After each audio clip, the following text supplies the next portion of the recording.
noong isang madilim na gabi. Noong dekada 2010, pero parang classic pa rin hanggang ngayon.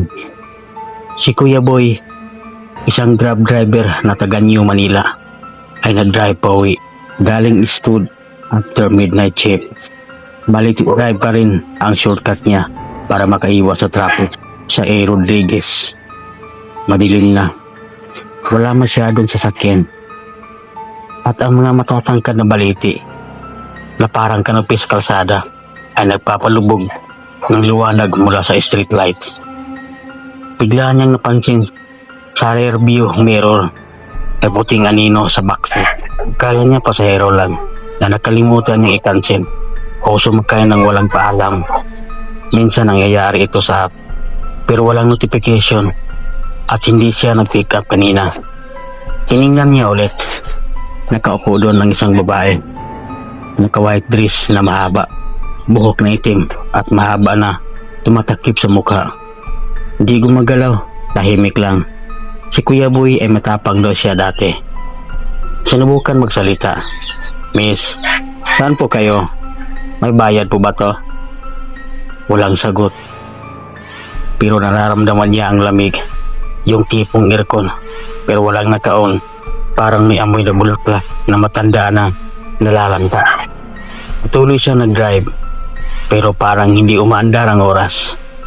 Yung normally 5 to 10 minutes lang papuntang Gilmore, parang 30 minutes na, pero pareho pa rin ang tanawin. Sa isang pagkakataon, lumingon siya ng tuluyan sa backseat. Walang tao na, pero sa rear view, nandun pa rin siya, nakatitig diretso sa kanya. Bigla niyang napansin sa ilalim ng buhok may sugat sa mukha, duguan at parang mga pasa. Natakot na talaga siya.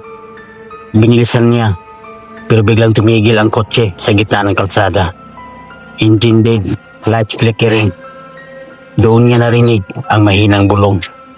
Parang, "Tulungan mo ako o huwag mo akong iwan." Hindi malinaw, pero malamig ang pakiramdam.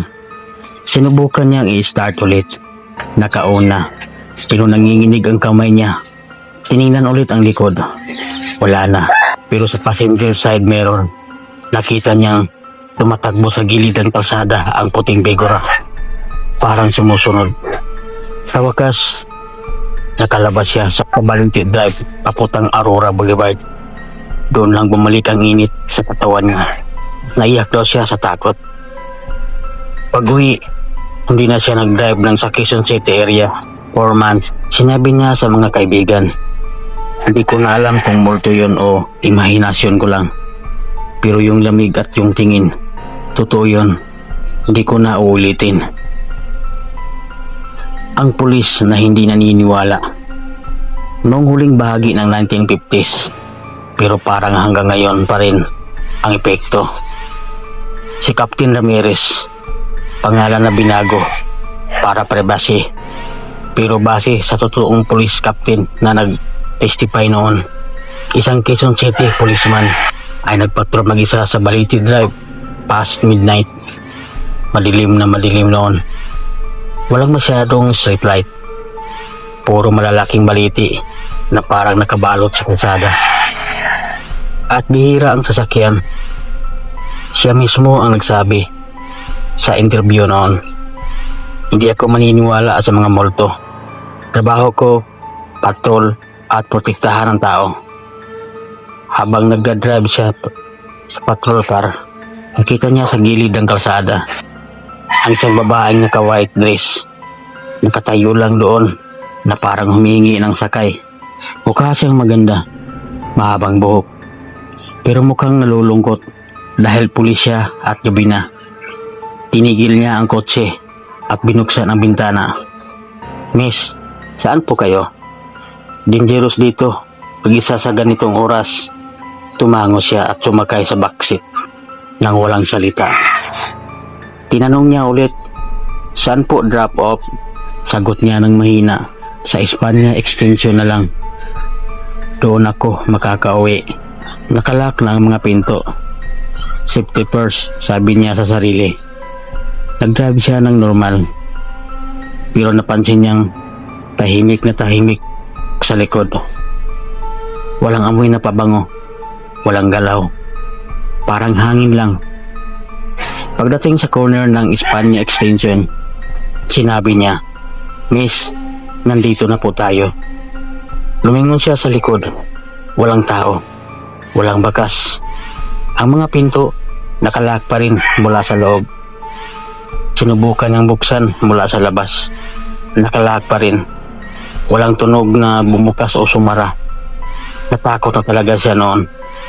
Tumawag siya sa station para mag-report. Pero sinabi lang ng mga kasama, "Kuya, ikaw na naman ba? Marami nang ganun dito." Pero siya mismo, responsible na officer, nagbigay ng sworn statement. Sinabi niya, "Hindi ko alam kung multo yon, pero totoo ang nangyari. Hindi ko na ulitin ang pagdaan doon. Mag-isa paggabi." Ang backseat passenger na hindi nakita ng lahat. Noong around 2018 or 2019, pero parang hanggang ngayon pa rin binabanggit sa social media at driver groups.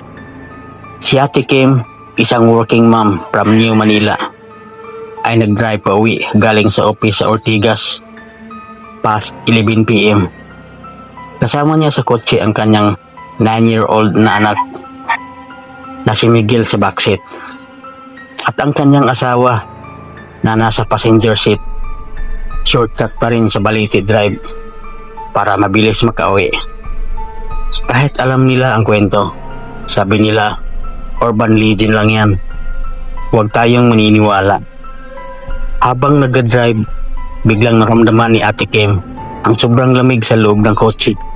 Kahit naka-aircon lang sa normal level. Tinanong niya ang asawa, baka naka-max ba yung AC? Pero hindi.